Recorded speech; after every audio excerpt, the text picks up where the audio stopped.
Son dernier rêve flottant, Éric Tabarly le réalise à Cherbourg. Le premier voilier de course au large, capable, grâce à des foils, de s'élever au-dessus des flots, voit le jour ici.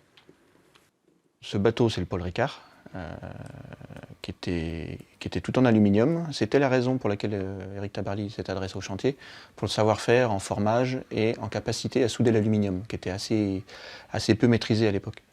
L'époque où les constructions mécaniques de Normandie lançaient encore des bateaux de course, celle aussi des débuts du sponsoring.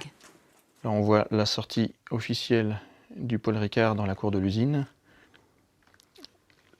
le baptême, et puis on voit les entités qui sont invitées, sponsors, personnalités locales, on voit le préfet maritime, je pense une partie des notables de Cherbourg aussi qui devaient être là pour l'événement, et puis les banquets.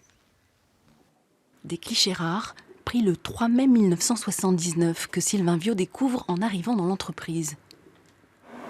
Dans l'atelier de formage et tôle, rien n'a changé, ou presque.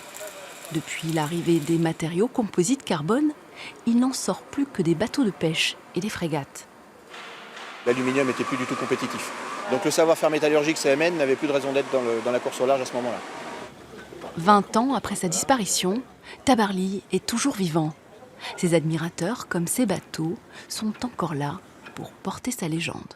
Moi, chaque fois que je vais sur un ponton avec un départ de course, je m'attends à le voir. L'image qui donnait de la voile et puis du marin sympa et attachant. Et oui, c'est vrai qu'on a l'impression que c'était hier, qu'il est toujours à côté.